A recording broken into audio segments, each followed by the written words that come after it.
नमस्कार मेरे प्यारे दोस्तों, कैसे हैं आप सभी। दोस्तों, आज मैं लेकर आई हूँ वैदेही आत्मा का बदला का पार्ट 4। तो दोस्तों, मेरी ये कहानी सुनने के लिए मेरे चैनल को लाइक करें, शेयर करें और सब्सक्राइब करना ना भूलें। तो अब शुरू करते हैं आज की कहानी बिना देरी किए। वैदेही आत्मा का बदला पार्ट 4। वैदेही को अब तक तो शक था कि वीर और महेंद्र उसे अकेला नहीं छोड़ना चाहते, लेकिन शाम होते होते उसे यकीन हो गया कि दोनों में से किसी न किसी का हर वक्त साथ होना सहयोग नहीं था। दिन छिपने के बाद वैदेही लाइब्रेरी में बैठी अपने भाई और भाभी को चिट्ठी लिख रही थी कि महेंद्र वहां उसके साथ शतरंज खेलने आ गए। वीर खिड़की के पास अपनी कुर्सी पर रियासत का काम कर रहे थे। उनके आगे बड़ी सी टेबल थी जिस पर कागज और किताबें फैली पड़ी थीं। वैदेही और महेंद्र हंसी मजाक करते हुए खेल रहे थे। वैदेही को खनकती हुई हंसी हवेली के उदास माहौल को खुशनुमा कर रही थी। काफ़ी देर खेलने के बाद महेंद्र ने अचानक पूछा, तो कल तुमने बाग की सैर की, कैसा लगा? जंगल और बाग, जैसे कि महेंद्र और वीर को उम्मीद थी। वैदेही के चेहरे पर एकदम से डर के भाव आ गए। खुद को संभालते हुए वो बोली, बाग बहुत खूबसूरत है, अच्छा लगा वहाँ। इतना कहकर वैदेही अपने ही विचारों में खो गई। महेंद्र ने वीर की तरफ फैनी सी नज़र डाली और वैदेही से पूछा, तुम्हें महक के बारे में किसने बताया था? कुछ सोचकर वैदेही धीरे से बोली, खुद महक ने। जब उस दिन मैं बगीचे में बैठी थी, वो खुद वहाँ आई थी। वीर और महेंद्र दोनों एक दूसरे को देख रहे थे। मुझे पता है आप दोनों को यकीन नहीं है, लेकिन मुझे आपको कुछ बताना है। मृणाल और महक को मारने वाला एक ही है। दोनों कुछ पल के लिए बिल्कुल सफ़ेद हो गए। महेंद्र हकलाते हुए बोले, तुम्हें कैसे पता? दोनों के कत्ल में सालों का अंतर है। मृणाल से तो बहुत लोगों की नफरत थी, बहुत लोग दुश्मन थे उसके लिए। महक तो बच्ची थी, उसकी किसी से क्या दुश्मनी? वीर ने वैदेही से पूछा, ये सब तो मुझे नहीं पता, लेकिन महक ने मुझे इतना ही बताया कि वो दोनों ही एक ही आदमी हैं। महक ने, हाँ, कल जब मैं जंगल में झोपड़ी के पास बैठी थी तब उसी ने मुझे वहाँ से भागने के लिए कहा। जब मैंने पूछा तो उसने बताया वो 2 खून पहले ही कर चुका है। वो अब भी उससे बहुत डरती है। अगर कल वो मुझे नहीं सावधान करती तो वीर गुस्से में दांत पीस रहा था। उसने तुम्हें इतना कुछ कहा तो नाम क्यों नहीं बताया? उसे नाम शक्ल कुछ याद नहीं। वो उस आदमी की काली धुंध की तरह देखती है। पूछने पर महक ने यही कहा मुझसे। लाइब्रेरी में बिल्कुल सन्नाटा था। साफ था कि दोनों को उसकी बात पर भरोसा नहीं था। वैदेही चुपचाप उठी और गुड नाइट बोलकर कमरे की तरफ चल दी। उसके जाने के बाद महेंद्र ने धीरे से वीर की तरफ देखा और पूछा, तुम्हें उसकी बात पर विश्वास नहीं है? तुम ऐसे कैसे कह रहे हो जैसे तुम्हें है? दुनिया में बहुत सी चीज़ें हैं जिन पर विश्वास करना मुश्किल है। हाँ, मुझे है। इस सब लड़कियां मृणाल नहीं हैं। वीर, तब तुमने दिमाग की सुनी थी, अब दिल है कि वो सुन लो। चलो मैं सोने जाता हूँ। सुना है तुमने अपना कमरा बदल लिया है। बदला नहीं है, कुछ दिन के लिए है। वो सुरक्षित नहीं है, ये हमने देख लिया। अब किसी को तो उस पर नज़र रखनी पड़ेगी। इतना कहकर वीर महेंद्र को मुस्कुराता छोड़कर अपने कमरे की तरफ चल दिया। वीर कमरे में चहलकदमी कर रहे थे। उन्हें डर था कि अगर वो सो गए और वैदेही फिर से नींद में चलने लगी, वो कैसे भी करके उसे सुरक्षित रखना चाहते थे। अभी वो कुछ सोच ही रहे थे कि दरवाज़ा खुलने की हल्की सी आवाज़ आई और वीर वैदेही के कमरे के बराबर वाले कमरे में ही थे। जल्दी से वो गलियारे में आए। रात के अंधेरे में उन्होंने देखा कि सफ़ेद गाउन में वैदेही गलियारे में मुड़ रही थी। वो दबे कदमों से उसका पीछा करने लगे। उनकी उम्मीद के मुताबिक आज वो खंडर की तरफ नहीं जा रही थी, वो सीढ़ियाँ चढ़ रही थी। मीनार की सीढ़ियाँ चढ़ते हुए वैदेही दरवाजे पर रुक गई। वहाँ ताला लगा था। वीर आगे बढ़ने ही वाले थे कि अचानक दरवाज़ा अपने आप खुल गया। वीर को अपनी आंखों पर विश्वास नहीं हो रहा था। दरवाज़ा ऐसे आराम से खुल गया जैसे ताला लगा ही नहीं। सालों से दरवाज़ा बंद था, कोई वहाँ नहीं जाता था। वैदेही मृणाल के कमरे में थी। वीर धीरे धीरे से कमरे में गए। उन्होंने देखा कि सारी खिड़कियाँ खुली थी। वैदेही कमरे के बीच में खड़ी थी। उसके लंबे काले बाल हवा में उड़ रहे थे। बिना मुड़े उसने वीर से कहा, आ जाओ। वीर, तुम्हारी बीवी का कमरा है, इतना छुपकर आने की जरूरत नहीं है। वीर के शरीर का सारा खून जैसे सूख गया हो। तो वो वैदेही पर आवाज़ और चेहरे के भाव मृणाल के थे। मैं मृणाल कहते कहते वीर का गला सूख गया। और कौन? तुम्हें क्या लगा मरकर मैं तुम्हारा पीछा छोड़ दूंगी? वैदेही के शरीर पर हाथ घुमाती हुई मृणाल बोली, ये लड़की अच्छी है, कभी मैं भी ऐसी ही थी। तुम्हें पसंद है ना? सोच रही हूँ इसी शरीर में रहूं और परेशान करूं तुम्हें। पता है मैं जो मर्जी इसके साथ कर सकती हूँ, चाहे तो कूद सकती हूँ खिड़की से। खिड़की के पास जाती हुई मृणाल बोली, नहीं तुम्हें मुझसे परेशानी है, उसे छोड़ दो मृणाल।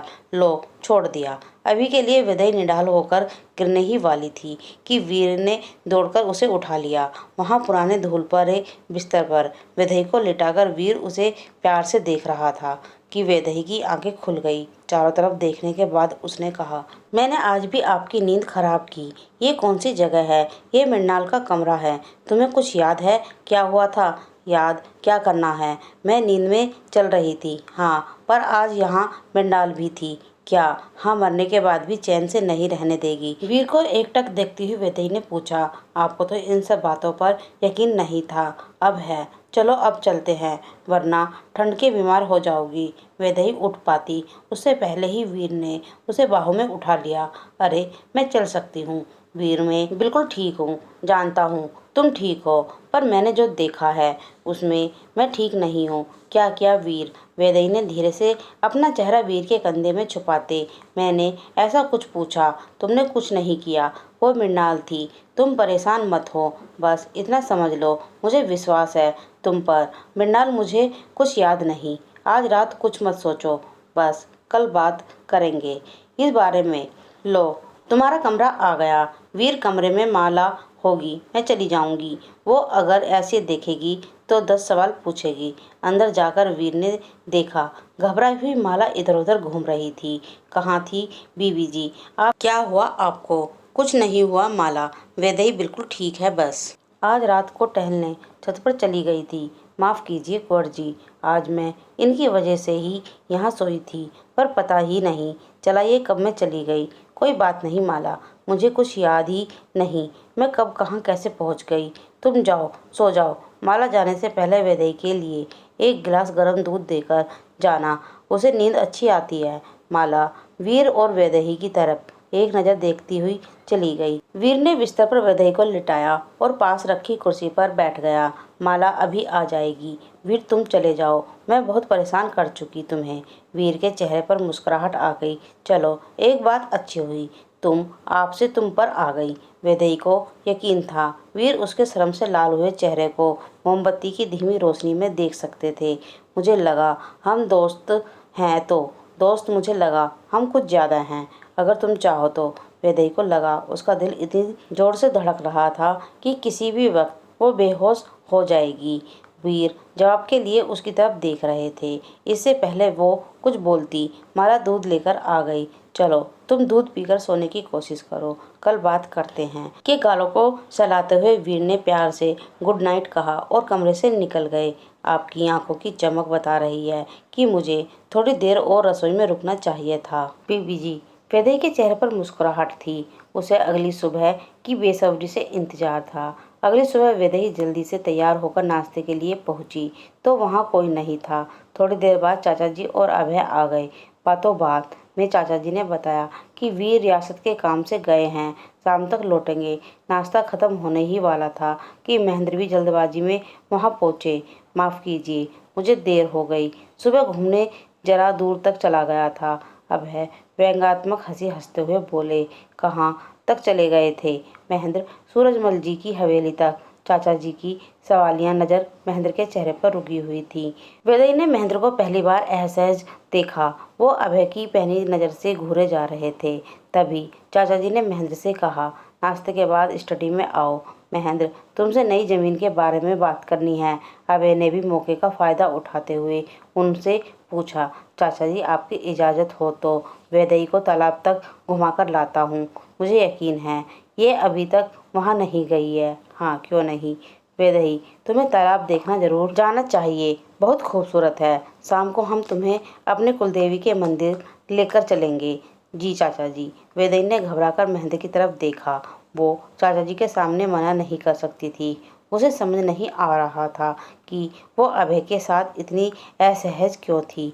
महेंद्र ने अभय को घूरा जैसे चेतावनी दे रहे हों। फिर वैदेही को देखकर बोले, जाओ वैदेही, मैं आज यहीं आसपास ही रहूँगा। वैदेही समझ गई महेंद्र उसे क्या समझाना चाह रहे थे। तालाब बहुत खूबसूरत था, बहुत सारे पक्षी, मछलियाँ, तितलियाँ। अभय ने उसे एक बड़ी सी चट्टान पर बैठने का इशारा किया। हिचकिचाते हुए वैदेही वहां बैठ गई। कुछ देर बाद अभय ने अपने और वीर के बचपन के किस्से सुनाने शुरू किए। वैदेही ने ध्यान दिया कि बात करते हुए अभय उसे बहने से छूने की कोशिश कर रहे हैं, कभी हाथ कभी बाल। थोड़ी ही देर बाद अभय ने उसका चेहरे को छूना चाहा। वैदेही दूर जाकर खड़ी हो गई और बोली, अब चलते हैं, चाचा जी इंतजार कर रहे होंगे। चाचा जी या वीर या महेंद्र, या फिर मैं कहूँ कि दोनों तुम्हारा इंतजार कर रहे होंगे। वैदेही का मुंह खुला का खुला रह गया। उसने बिना सोचे एक जोरदार चाटा अभय के गाल पर लगा दिया। मुझे नहीं पता तुम क्या समझ रहे हो, पर एक बात याद रखना, मैं मृणाल नहीं हूँ।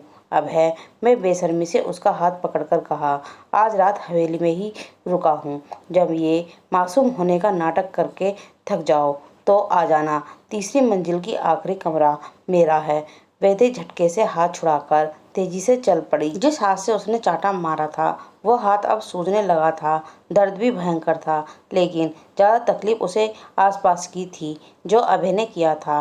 वैदेही की हवेली में पहुंचते ही माला ने बताया कि चाचा जी उसे स्टडी में बुला रहे हैं। वहां उसने देखा चाचा जी के साथ एक खूबसूरत सी औरत है जो सिर से पैर तक काले कपड़ों में थी। दरवाजे की आहट पर चाचा जी ने उसे अंदर आने को कहा और मुस्कुराकर उसे उस औरत से मिलवाया। वैदेही, आओ इनसे मिलो, ये शगुन है, हमारे भाई की पत्नी और अभय की माँ। भाई तो साला पहले ही गुजर गए थे, ये कुछ दिन यहीं रहेंगी। वैदेही ने झुककर उन्हें प्रणाम किया।